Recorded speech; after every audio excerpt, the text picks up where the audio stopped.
Salutations les amis, ici Neldurion et je suis ravi de vous retrouver aujourd'hui pour le deuxième épisode et la suite de l'Energon Universe établi par Robert Kirkman dans ce premier tome qui était Void Rivals.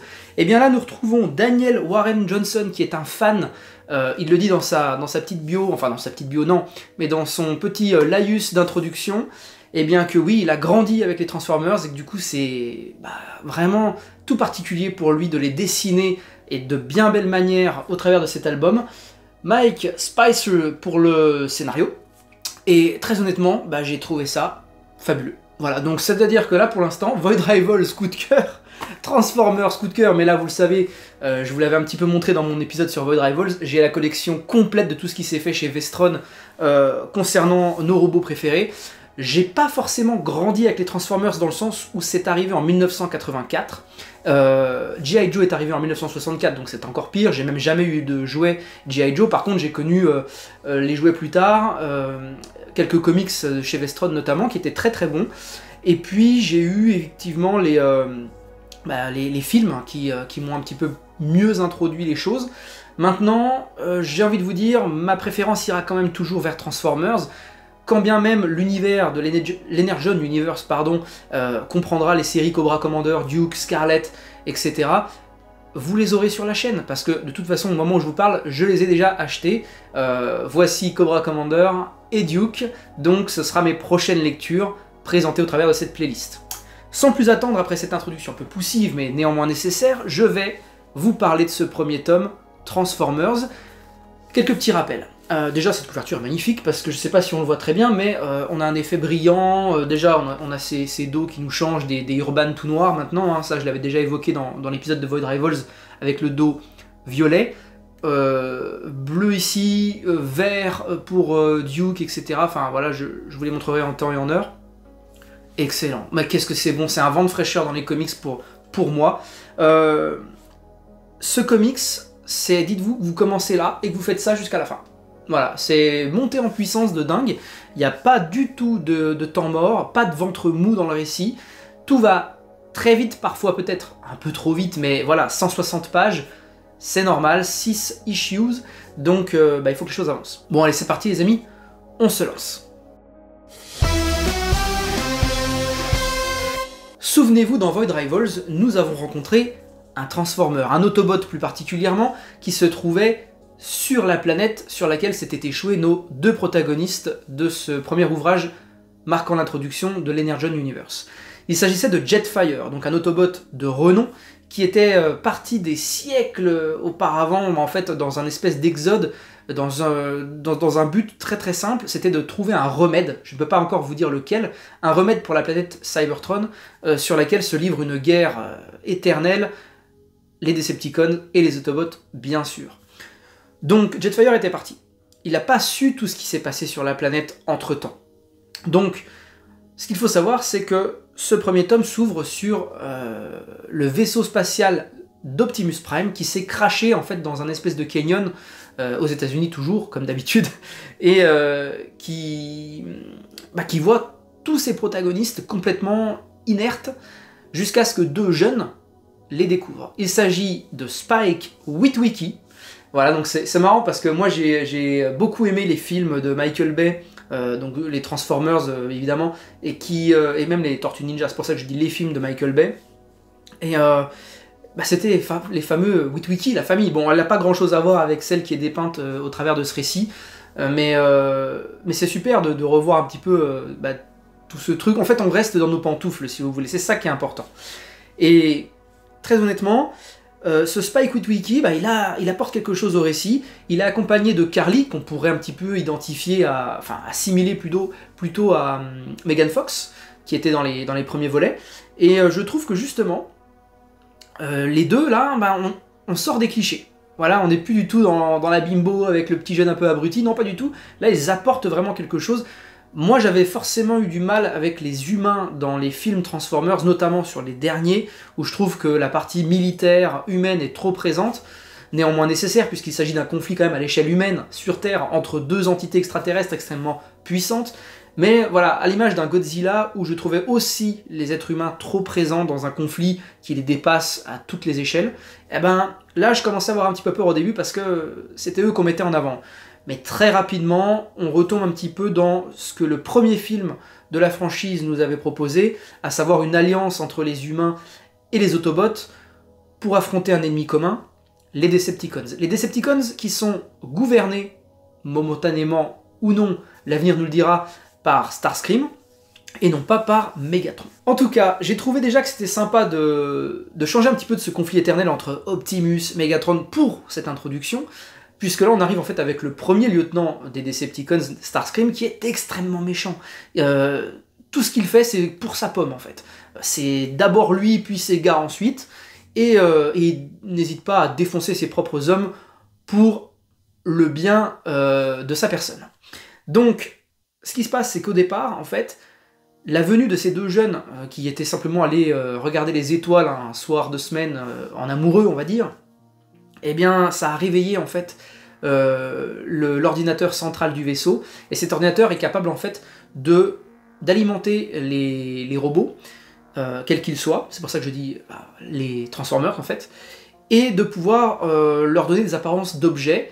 Et là, on a donc Jetfire, qui, vous le savez, dans Void Rivals, a quitté la planète avec avec sa métamorphose de fusée, et il a rejoint la Terre pour pouvoir réveiller ses potes, sauf que lui, il n'est pas au courant que maintenant, on a vraiment le clan Autobot et le clan Decepticons. Lui, il savait pas, il était parti pour sauver la planète Cybertron.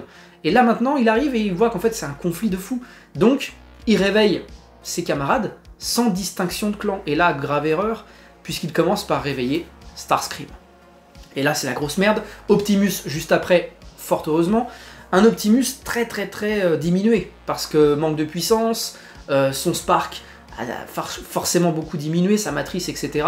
Mais ils reprennent un petit peu du poil de la bête, tous comme ça. Le problème, c'est que les Decepticons prennent vraiment l'ascendant sur la puissance, et du coup, nos Autobots sont vers une fuite en avant tout le long du récit, pour pouvoir finalement reprendre la main, peut-être, à un moment donné.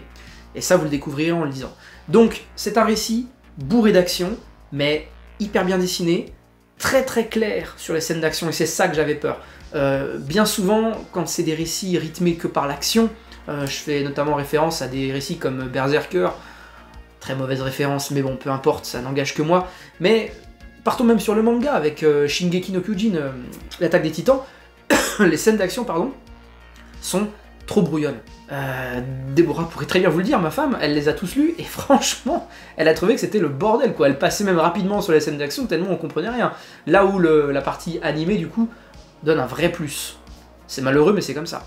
Et là, j'ai trouvé qu'en fait, c'était super limpide.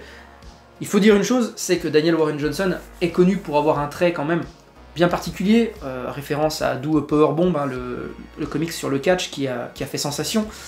Et moi, ces planches, j'étais pas du tout coutumier du style. Et au départ, j'ai eu un petit peu de mal. Parce qu'en fait, je l'ai compris qu'après, il a choisi le design de la première version des Transformers, en fait, celle des années 80. Donc très cubique, très polygonal, en fait. Et moi qui suis arrivé sur le tard avec les Transformers, j'avais pas vraiment cet aspect-là d'eux, en fait, même si je connaissais évidemment la série animée d'antan, mais du coup, j'ai eu besoin d'un petit temps pour me mettre au dessin. Mais alors par contre, ces planches sont impeccables.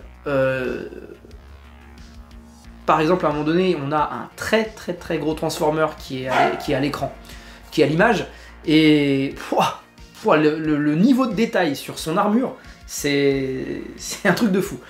Donc, très honnêtement, je vous recommande vraiment sa lecture, toujours dans cette optique de suivre l'Energon Universe, parce que dans ce récit, vous aurez l'introduction d'un personnage de G.I. Joe. Voilà. Vous imaginez bien que Void Rivals nous a amené Jetfire, qui nous a amené donc le premier tome de Transformers. Là, on y voit un personnage qui nous amène les sorties récentes chez Urban Comics, Duke, Cobra Commander, plus tard Scarlet. Donc voilà, vous avez capté.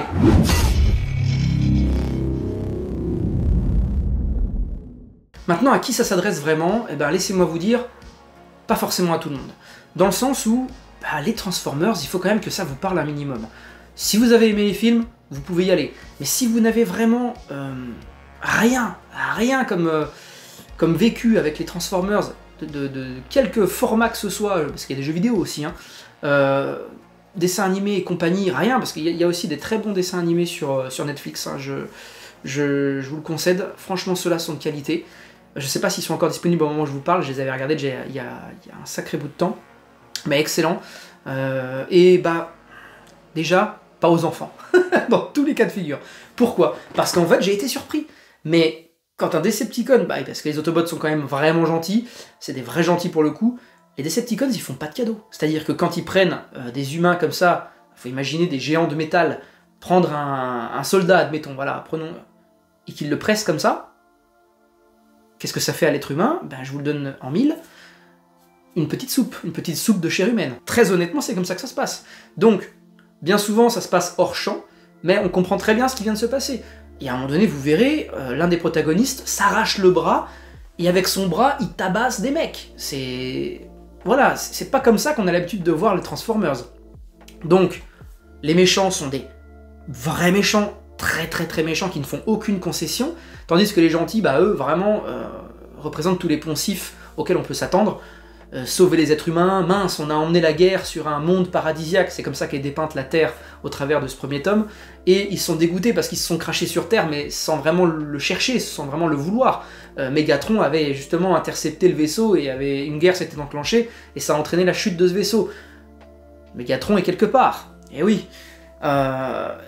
Tout ça, c'est involontaire de leur part, et du coup, amener cette guerre, qui n'est pas celle des humains, sur leur propre terrain, ça pose problème aux Autobots, et du coup ils se sentent investis d'une mission de protection complètement... c'est la justice avant tout, quoi. Donc forcément, on retrouve rien de vraiment original là-dessus. Par contre, sur la manière, là ça devient original. Moi je m'attendais pas, comme je vous le disais, à une telle violence sur certaines planches, à des morts aussi dures, peut-être aussi, quand même, on peut le dire. J'ai été très impressionné par ce que ce premier tome nous a donné. Je m'attendais pas à autant de... bouleversement, c'était un peu fort, mais oui, si, des petits renversements de situation où des fois on se dit, bon voilà, on sait comment ça va se passer, et bah pas du tout. Vous êtes pris de court, et finalement, les choses prennent un autre chemin. Donc, très honnêtement, j'en attends beaucoup du deuxième tome, parce que là, le premier, il met la barre à peu près là. Donc si le deuxième pouvait à peu près arriver, parce qu'on sait toujours qu'un second tome, généralement, on retombe un petit peu... au niveau perf, parce que le premier c'est celui qui doit tout lancer, donc forcément on balance, quoi.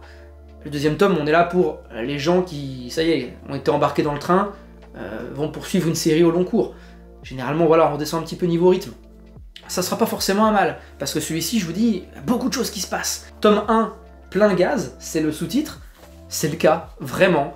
Donc, excellent, excellent. Pour moi, cet Energon Universe, là, c'est sans faute jusqu'à présent. Donc, foncez les découvrir si, encore une fois, vous avez au moins un petit peu d'affection pour les Transformers. Et puis, si vous souhaitez suivre l'Energon Universe dans son ensemble, bah, faut y passer. Hein. Même si vous, votre truc, eh ben, c'est 1964 G.I. Joe, bah, ça serait quand même bien de passer un petit coup sur ce tome 1 pour, ne serait-ce que pour voir l'introduction d'un des personnages qui sera développé plus tard, donc pour G.I. Joe. Voilà les amis, je vais pas en dire davantage sur le récit, parce qu'il faut quand même que je vous laisse les révélations. Est-ce que Starscream va réussir à gouverner ces Decepticons? Est-ce que Optimus va réussir à mener ses Autobots dans cette guerre qui, de Cybertron, eh bien, arrive sur Terre? Est-ce que les choses vont changer? La réponse dans ce premier tome peut-être, voire même dans la suite. En tout cas, moi, il m'a embarqué, et croyez bien que la suite arrivera sur la chaîne sans faute. Les amis, merci beaucoup de m'avoir suivi sur ce deuxième épisode de l'Energon Universe. On se retrouve très vite pour Duke ou Cobra Commander, je sais pas encore dans quel ordre je vais les lire, ni même s'il y a un ordre en fait. Et puis, on se dit à très vite pour tout ça. Ciao et merci.